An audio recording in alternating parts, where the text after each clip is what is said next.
All right, everybody, welcome back to another episode of Cracking the Code with Robert G. Allen. We just had an amazing chat, if you guys are following along last week, about nothing down real estate. Now, certainly in that arena of nothing down real estate, there's one massive thing you need to be successful at nothing down real estate, and that is negotiation. So Robert, today I want to talk to you a little bit about the secrets to successful negotiation in real estate. It's a mouthful, but I want to throw this first question at you right out the gate and see how you respond to this. How can you set up the process before you negotiate? What precepts do we have to do before I start jumping into somebody's inbox or telephone thing and trying to get their house for nothing down? The real question you should be asking yourself, who am I negotiating with? You know, and now the last session we talked a little bit about the nothing down techniques and how important it is to find that highly motivated seller. Yes. And I told you that 1 to 3% in a hot market are highly motivated. Now, the reason they're highly motivated is they are forced by some circumstance to make an immediate decision to sell their real estate. Maybe they had a tax problem, maybe they got a divorce, maybe something, whatever. It forces them into being flexible. Now that's to set up the negotiating is you need to find a flexible seller, someone who is predisposed to the offers that you might offer to them. Now, if a person is not highly motivated, if they're sitting back and just waiting for the best deal to come in, and you walk in with your creative financing ideas, you know, they say, well, I'm gonna wait for somebody with cash, you know, and therefore they'll throw you out of the door, out of hand. But if you find that highly motivated seller, the whole gamut of the 50 nothing down techniques work. So yes, you can negotiate with a seller who isn't highly motivated. Yes, you can, especially if they have a property that's undervalued and they don't know it. Ooh, or a property where you can increase its value and they never thought about that. So yeah, that's okay. Then you find the cash to buy it with. But now we're talking about creative financing. That means, how do I negotiate a way where I don't have the money? They call this the creative non-use of cash. Okay. Somebody talked about what nothing down means. So that's your attitude. I'm going to do this deal with the creative non-use of my cash, and I'm going to find first a highly motivated seller. That's the ideal. Okay. And then we'll deal with the ideal first, and then we'll broaden it out to the not so ideal. Okay. So first and foremost, find somebody who has a piece of property they're not either sure of the value or you have a way to increase the value. So you do a little bit of homework, right, and find that part out first. And then you have to kind of come internally and say, okay, how am I going to creatively do this deal with them? Right? Exactly. Okay, wonderful.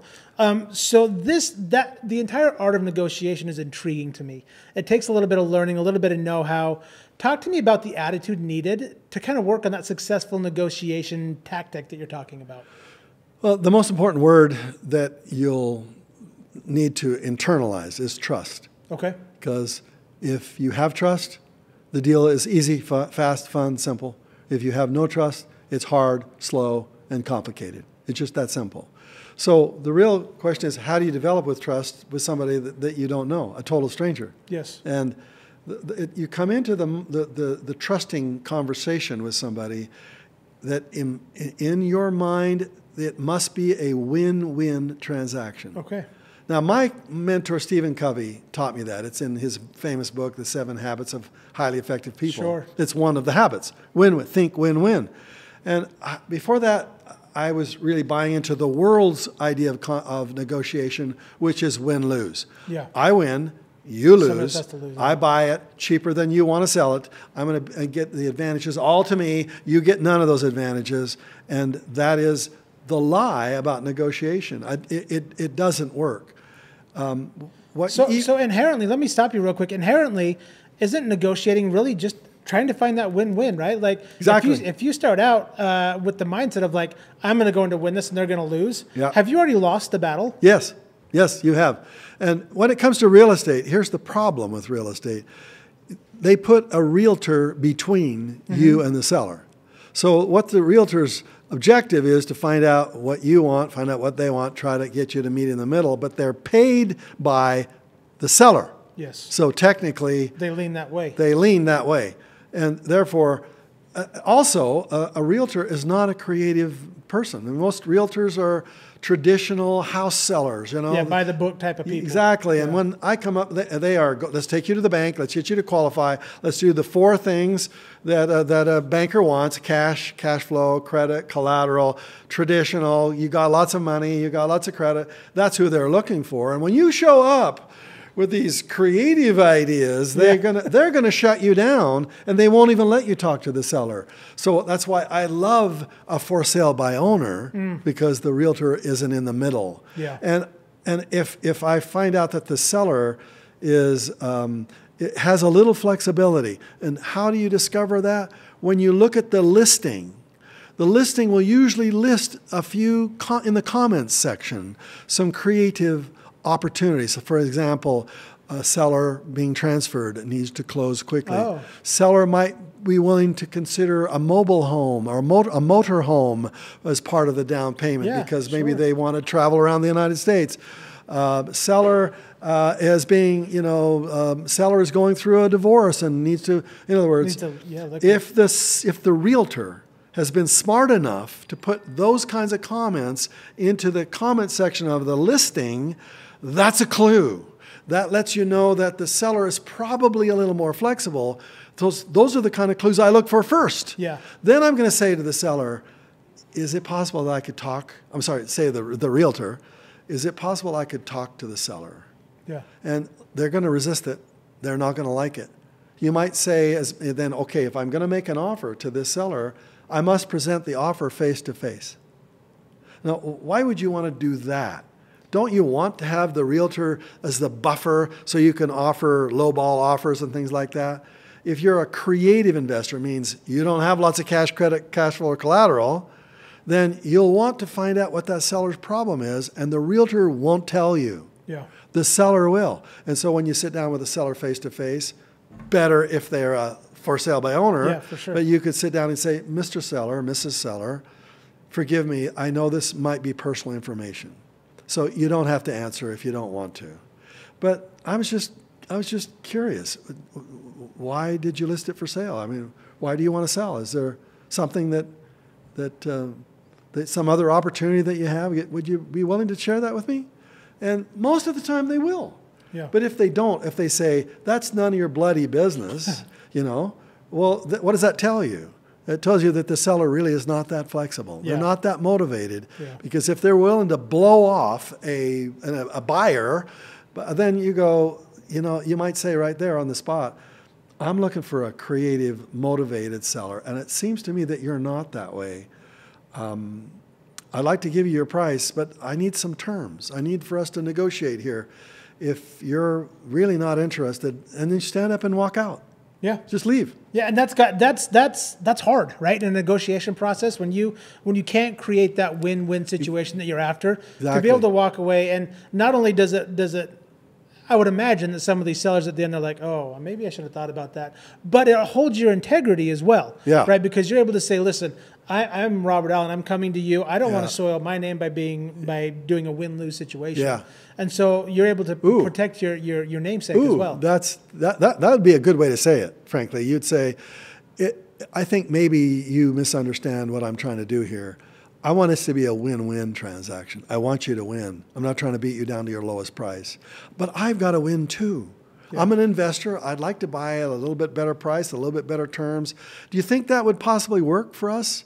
And, if they say, no, I need X amount of dollars, and if you realize that their price is high, it's not a bargain, it's retail pricing, right. You just say, I'm not going to win here. So please, I wish you well. I hope you can sell your property. Forgive me, I'm going to go to my next person. Yeah. You can step away and maintain your integrity and maintain your nicety. Yeah. Ooh, I love that word, nicety. Yeah. So one of the misconceptions about negotiating is that you have to be an SOB. Yeah. That if you lowball them, that you'll get the better deal. And that's a lie, frankly. Does it work? Yes.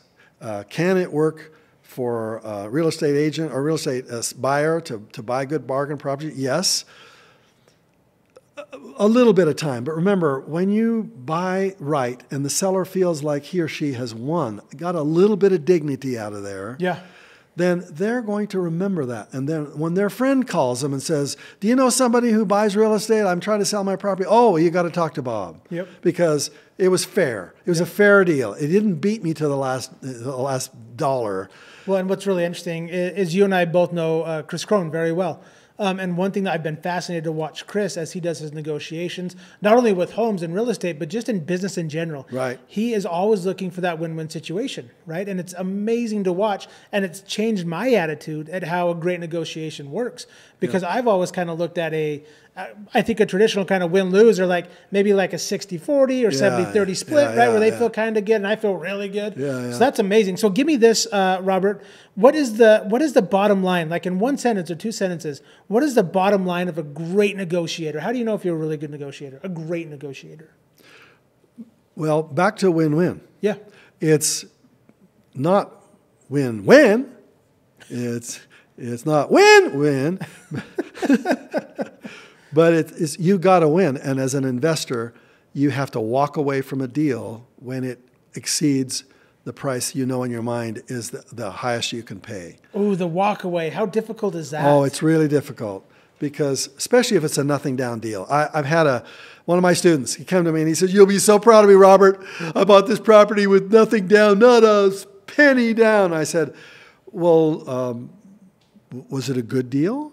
And they said, well, it was nothing down. And I said, does it have any negative cash flow? He said, yeah, so it's only $500 a month in negative cash flow. Did you buy it retail or wholesale? Well, I paid retail for it. And he thought I'd be proud of him. I was actually disappointed. Yeah. And I'm trying to say, you have to get win-win. You have to win. Yeah. And winning is not nothing down. Yes, winning is getting a good deal.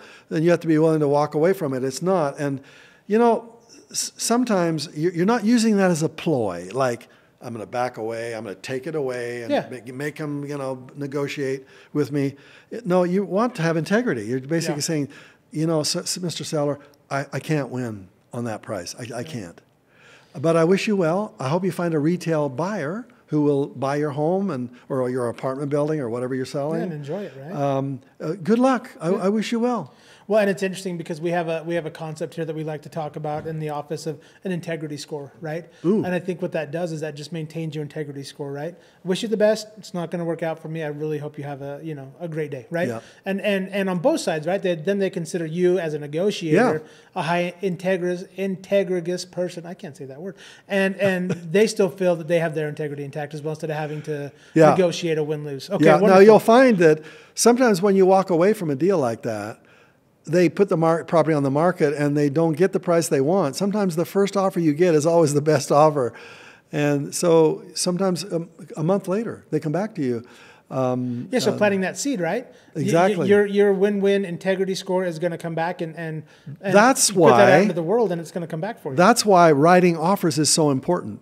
When you write, when you're doing your negotiating, it's not just seeing whether or not it's a good deal or not for you. You need to write an offer based upon what you think is a good price. Yeah. Because if you don't, then you literally kill the seed. The seed you want to plant in the ground so it can grow, but if you walk away without an offer, the seed is not planted.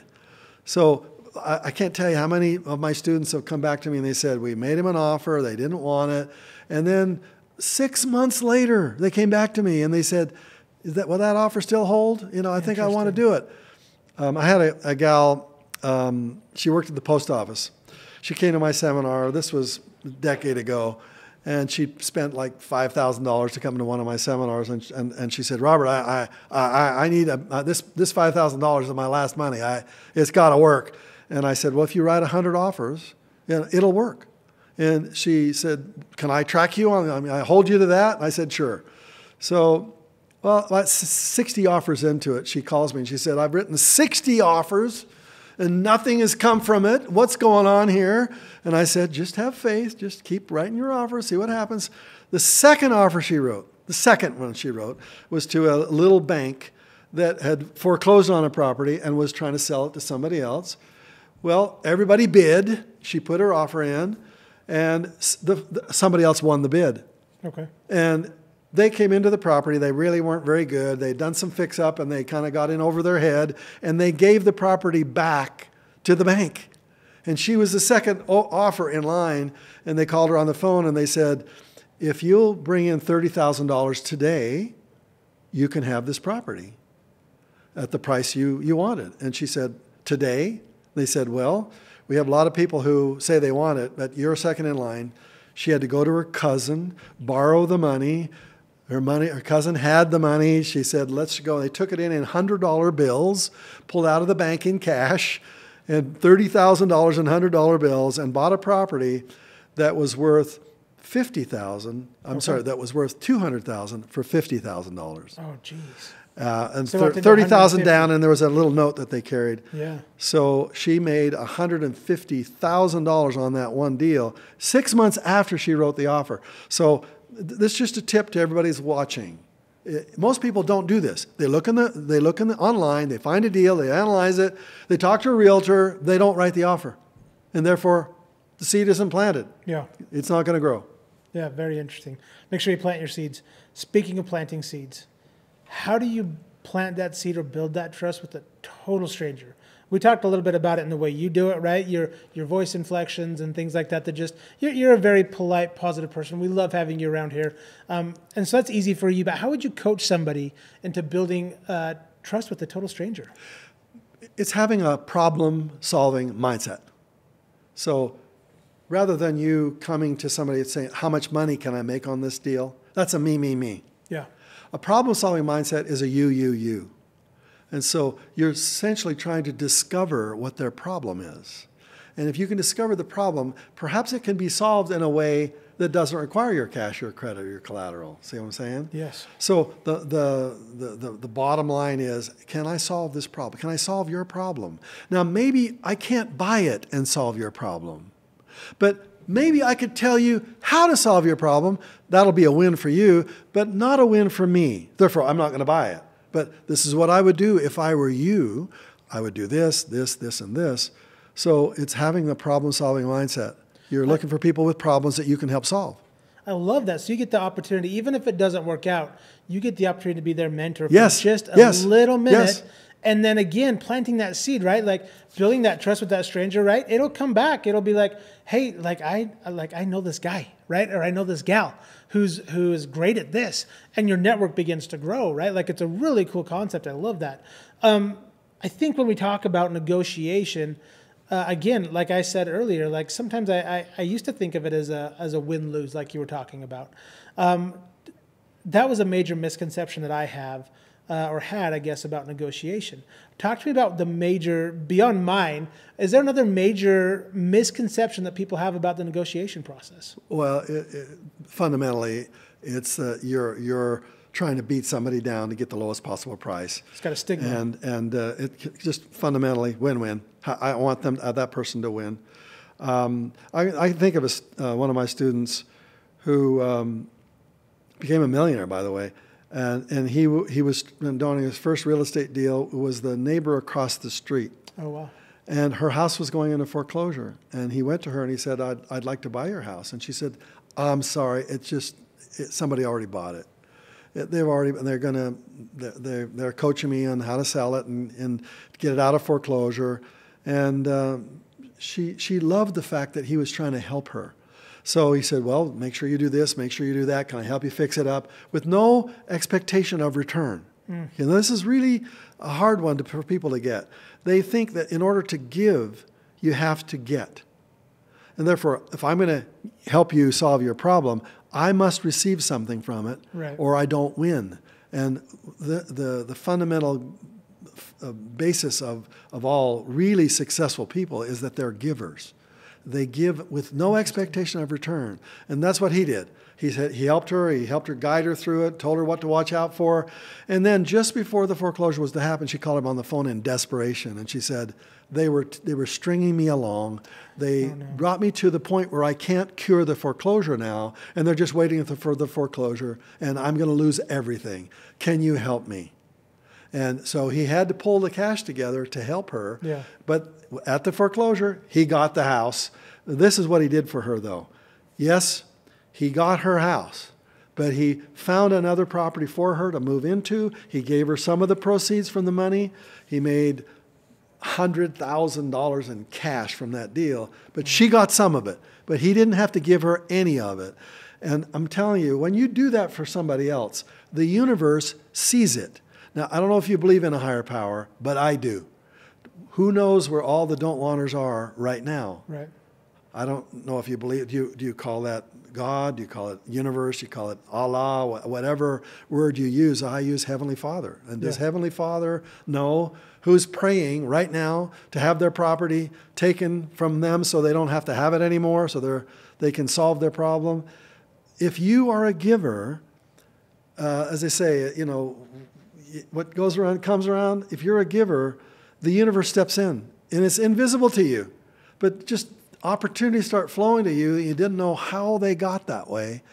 If I can give you the real secret to negotiating. Yeah, we'd love to hear. There it is. It's be a giver.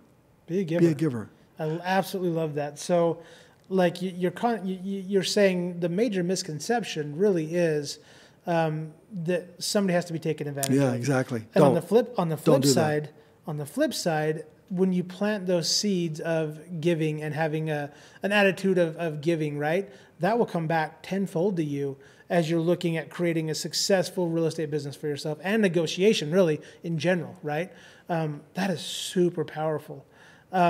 I would ask you what the most powerful secret anybody can use about negotiation is, but I'm wondering if you just dropped it on us. I did. Is there anything more powerful than an attitude of giving? Nothing more powerful than that. So you have to get grateful. If you want to know what the secret, it's the secret to wealth.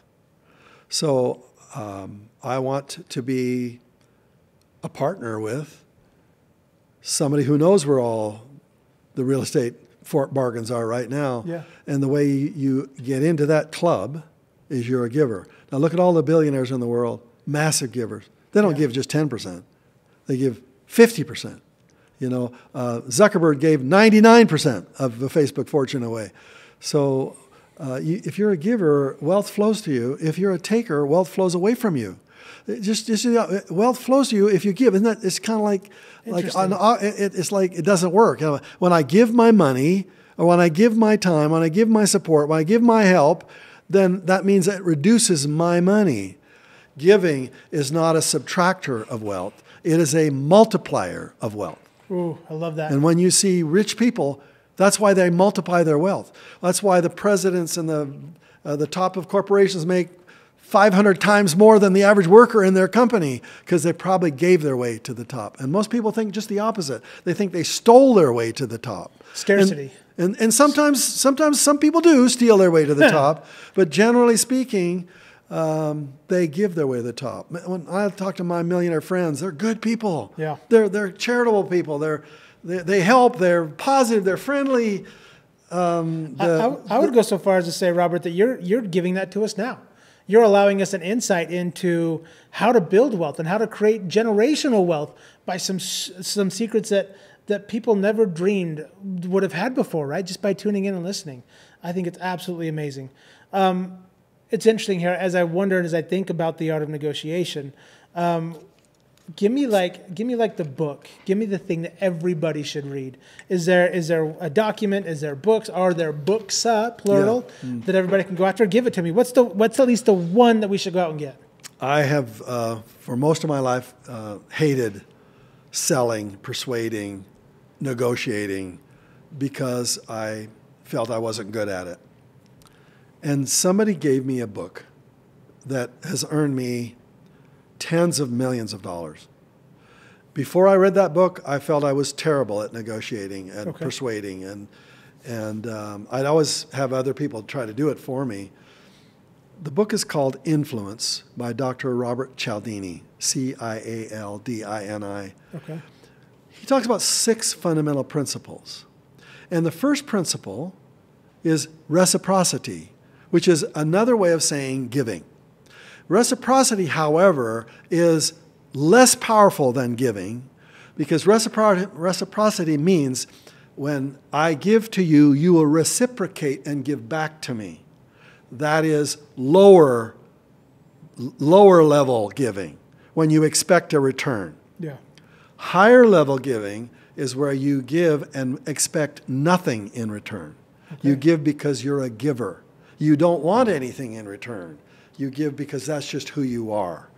But the principle of reciprocity is extremely powerful. When people receive things from you as a gift, they feel unconsciously, it's almost a cultural norm, that when somebody gives something to you, they want to give you something back. Mm-hmm. It's just part of their DNA. Now, you're not doing it because you want to activate that DNA. And it's kind of oxymoron. It's hard to be a giver and expect nothing in return. But the more you go in that direction, the more people want to give to you. Interesting. When you expect a return, when a tit for tat, that's a negotiation. Yeah. That's you give me something, I'll give exactly. you something back. That's transactional, is the way they call yes. it. It's a transaction. You give, I'll give you this, you give me that. That's a transaction. Transformational is when you give and don't expect a return, actually are happy when they don't return. Maybe they can't return. Maybe their mindset is such that they don't believe they ought to return, or they even are worthy of returning anything. You give because that's the way the universe works. The universe gives you breath. The universe gives you the sun. The universe gives you the rain. The universe gives you the animals, the plants, the magnificent world we live in. It's all a gift. And we think we are successful when we do some really important thing. But the universe does 99%, and it's all a gift. The 1% is just be a good person. Try to be a better person. Okay. It's the secret of wealth. It's just the secret. So anyway, back to Cialdini's book. As soon as I recognized that and looked at all the other 6 principles, I started to apply it to my persuasion. And literally, overnight, I went from the worst persuader to a world-class persuader, because the principles worked even if I didn't. It means you can be a person who thinks you're terrible, but if you understand these principles. Now, I'm not going to go into the principles today. We don't have time. Yeah. What I'm trying to tell you is, it's a book you need to read, period. It just is. So the book is influenced by Dr. Robert Cialdini. Cialdini. Exactly. Go out and get it. Just because Robert said so. Yeah. And it'll make you a better negotiator. Okay, so I got 2 questions left. I know we're running short on time, but I really want to get to these 2 questions. Give me real quick what it looks like. What is the ABC of negotiation? There's an acronym. That is an acronym that I love. Yeah. Tell people what the ABC of negotiation means. An old school negotiator will use the words ABC, standing for always be closing. Always be closing, baby. Yeah, and you'll hear that from the old school salespeople. Always be closing, baby. And that's why we don't like them, to tell you the truth. Isn't it true? Yeah. Because they're always closing. Yep, they always have an angle. They're always taking. Yep. They're always trying to get a result and get it closed, get the deal, whatever. Yours is going to be just the opposite. It's always be contributing. Ooh. Always be giving. Always adding value to what that situation is. Even if you don't buy, you're going to add value. You're going to say, I'm going to contribute to your life. I'm going to make it a better life. I don't want you to leave poorer because of me. I want you to leave richer because of me. Oh, so always be contributing, ABC. Always be contributing. I mean, this just kind of goes back to the negotiation in general, right, of the win-win, but even the examples you've given of the opportunity to give to somebody, to be able to contribute, right? Even if you don't walk away with the property, I'm sure people just went, that makes so much sense, right? Yeah, yeah. And just a light bulb moment for people. Always be... However... using it the old school way still does work. Yeah, you can totally do it. Does. You just totally don't feel as good about it, you know. Yeah. So, and sometimes this way I'm teaching you now, I call it enlightened persuasion, enlightened negotiating. Sometimes that doesn't work too. Yeah. Sometimes a person is offended by the fact you want them to be a little more creative. They don't believe you. They're skeptical. Win-win. You're just trying to steal from me. In other words, they're stuck in the old paradigm. Yes. And you can get shut down big time. Yes. You have to have the courage to stick to that as a principle and not let it stop you by going back to the old ways of doing things. That's amazing. I love that. Always be contributing. Love it. Okay, last question. for this episode of Cracking the Code. What is the goal of, I feel like I know, but I want you to make sure that I'm super clear. What is the goal of a great negotiator? Well, it's just to get the best deal. Okay. You got to get a good deal. But in a win-win situation. Exactly. Yes. Where they leave feeling like they won. So perhaps they feel like they won because they just want to get rid of the property and they want you to take it off their hands. You don't want to give them more equity just because you want to be a nice guy, but they must leave feeling like they won, like you were a godsend to them, that you were sent to help them, and you did help them. And then give a little bit extra, At closing, just say, I'll pay the closing fees. I got it. I got it. Because you did well, What a relief would that be when you show up to somebody and say, you know what, I got it. Yeah. I got it. Or you can say, it's been a real tough time for you and the missus. Take them to the restaurant on me. Go there, talk to the maitre d'. He'll be ready for you. Whatever you want to charge, it's on me. And then they walk away with like, what? I can't even believe that they did that. And people talk. They talk to their friends. You're trying to create a long-term reputation, not a short-term. And win. Robert, I think that's something you've built beautifully over the last several years of doing real estate books. Your legacy is cemented in stone, and we couldn't be more thrilled to have you here with us on Cracking the Code. Thank you so much for dropping some knowledge on us today about how to be a better negotiator. If you are not a negotiator, how to become a better one, and if you are a negotiator, how to become a great one, right? Some great takeaways, win-win situations, always be considerate as your ABCs. No, there's another ABC. Always be considerate. Yes. Instead of contributing. See, there's another C. I bet we could come up with some more C's. We could probably make it happen, right? You guys, that's it for another episode of Cracking the Code. We look forward to seeing you next week. Robert, thank you very much. We'll talk to you soon. Bye-bye.